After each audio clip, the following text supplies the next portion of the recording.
नमस्ते। आज के इस खास साहित्यिक विश्लेषण में आप सभी का बहुत बहुत स्वागत है। आज हम हिंदी साहित्य की एक ऐसी अमर रचना पर बात करने वाले हैं जिसे आपने कभी ना कभी जरूर पढ़ा या सुना होगा।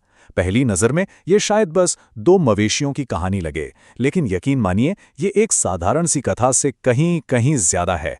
तो चलिए बिना किसी देरी के सीधे मुद्दे पर आते हैं और इस दिलचस्प कहानी के पन्ने पलटते हैं। अब शुरुआत में ही जरा एक बात सोचिए, दुनिया में जो जानवर सबसे अधिक धैर्यवान है, जो सब कुछ सह लेता है, जो सबको माफ कर देता है, उसे हर जगह मूर्ख या बेवकूफ क्यों कहा जाता है ना अजीब बात। ये दार्शनिक विरोधाभास सीधे कहानी की शुरुआती पंक्तियों से लिया गया है, और सच कहूं तो ये एक ऐसा सवाल है जो हमारे सोचने के तरीके को पूरी तरह चुनौती देता है। इसी सवाल के साथ हम आज के इस सफर की शुरुआत करते हैं। और इस कमाल की कहानी के पीछे दिमाग किसका है? जाहिर है महान कथाकार मुंशी प्रेमचंद जी का। 1880 में जन्मे प्रेमचंद जी का असली नाम धनपत राय था। खैर, क्या आपको पता है कि इन्होंने असहयोग आंदोलन में हिस्सा लेने के लिए अपनी पक्की सरकारी नौकरी तक छोड़ दी थी? बिल्कुल सही सुना आपने। इसके बाद उन्होंने अपना पूरा जीवन बस एक ही चीज को समर्पित कर दिया, और वो था राष्ट्र और साहित्य। अपने इसी जज्बे के साथ प्रेमचंद जी ने ऐसा साहित्य रचा जो सीधा दिल पर चोट करता है। चाहे गोदान हो, सेवा सदन हो या मानस सरोवर की कहानियां, उनका फोकस हमेशा समाज की असली तस्वीर दिखाने पर रहा। उन्होंने किसानों, दलितों और महिलाओं की आवाज़ को तो उठाया ही, लेकिन जो बात सबसे खास है वो ये कि उन्होंने जानवरों की भावनाओं को भी इतनी आत्मीयता से पन्नों पर उतारा कि पढ़कर कोई भी भावुक हो जाए। तो चलिए अब कहानी के मुख्य विषयों और इसके छिपे हुए अर्थों पर नजर डालते हैं, जो खेत खलिहान की दुनिया से बहुत आगे की बात है।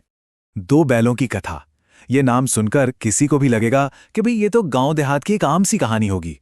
लेकिन सच बताऊं, ये कहानी ना एक आइसबर्ग की तरह है। जो ऊपर दिख रहा है वो तो बस एक आवरण है। असली गहराई सतह के बहुत नीचे छिपी है। इसका सबसे बड़ा संदेश क्या है? स्वतंत्रता सहज ही नहीं मिलती, उसके लिए बार बार संघर्ष करना पड़ता है। असल में ये पूरी कहानी भारतीय स्वतंत्रता आंदोलन का एक बहुत ही मजबूत रूपक है। ये हमें सिखाती है कि सच्ची आजादी कभी खैरात में नहीं मिलती, इसके लिए लगातार लड़ना ही पड़ता है। आगे बढ़ते हैं और देखते हैं जानवरों का स्वभाव, जहां सहनशीलता और प्रतिरोध का आमना सामना होता है। यहां प्रेमचंद जी ने क्या कमाल का तरीका अपनाया है। उन्होंने जानवरों के स्वभाव के जरिए इंसानी समाज की सच्चाई खोल कर रख दी है। अब यहां एक दिलचस्प तुलना देखिए। एक तरफ है गधा, बिल्कुल चुपचाप, सुख हो दुख हो कैसा भी खाना मिल जाए, उसमें ऋषि मुनियों वाले गुण हैं, वो कभी कोई शिकायत नहीं करता। लेकिन उसकी इसी चरम सहनशीलता की वजह से इंसान उसे बेवकूफ़ कहता है। ये उन सीधे साधे इंसानों की तरह है जो हर जुल्म बिना आवाज़ उठाए सह लेते हैं।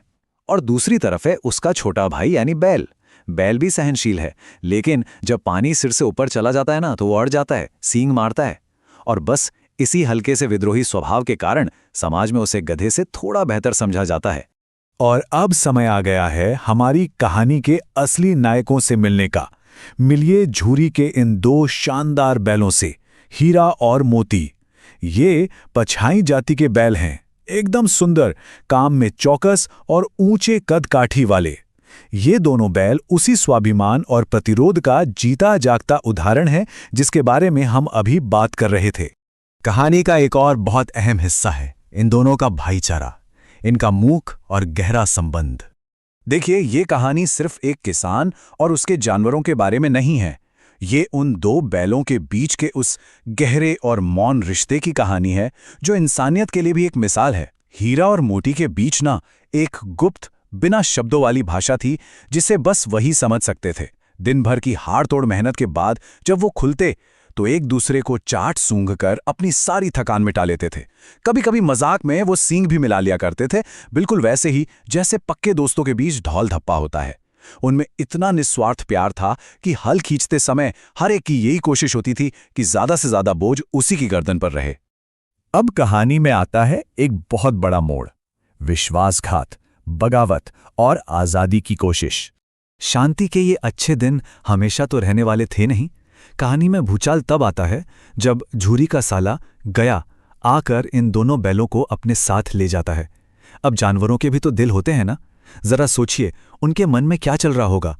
तुम हमें गरीबों को क्यों निकाल रहे हो? हमने तो तुम्हारी चाकरी में मर जाना कबूल था। ये हीरा और मोती के अंदर की आवाज़ है। उन्हें लगता है कि उनके इतने वफादार होने के बावजूद झूरी ने उन्हें बेच दिया। ये एहसास उनके लिए किसी गहरे विश्वासघात से कम नहीं था, क्योंकि उन्होंने तो कभी चारे दाने तक की शिकायत नहीं की थी। और बस यहां से घटनाओं का एक एकदम तेज और एक्शन से भरा सिलसिला शुरू हो जाता है। सबसे पहले तो गया उन्हें जबरदस्ती खींचकर अपने घर ले जाता है। वहां पहुंचकर हीरा और मोती अपना मौन विरोध जताते हैं।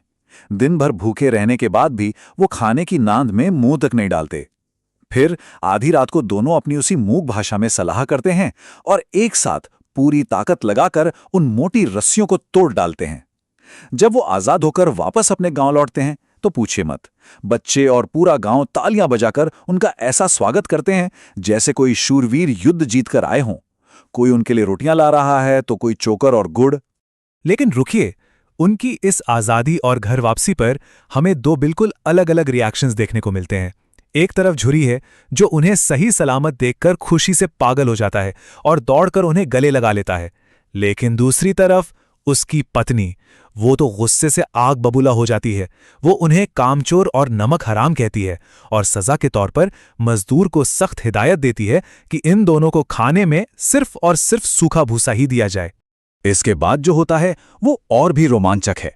अगले दिन गया फिर से आ धमकता है और उन्हें दोबारा ले जाता है, इस बार गाड़ी में जोतकर। इस दूसरी यात्रा में हमें हीरा और मोती के स्वभाव का अंतर बिल्कुल साफ दिखाई देता है। मोती थोड़ा गुस्सैल और उग्र है, वो चाहता है कि गाड़ी को उठाकर सीधा खाई में ही गिरा दे। लेकिन हीरा अत्यंत सहनशील और समझदार है। वो मुश्किल वक्त में अपना धैर्य नहीं खोता और स्थिति को संभालते हुए गाड़ी को बचा लेता है। तो चलिए अब हम इस चर्चा के बिल्कुल अंत में आ पहुंचे हैं और जाते जाते ये कहानी हमारे सामने एक बहुत ही गहरा सवाल खड़ा कर देती है।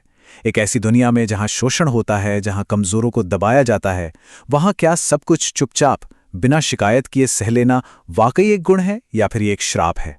मुंशी प्रेमचंद जी हमें ये सोचने पर मजबूर कर देते हैं कि क्या हर जुल्म चुपचाप सह लेना समझदारी है, या फिर अपने हक के लिए आवाज उठाना और जरूरत पड़ने पर बगावत करना ही सही रास्ता है?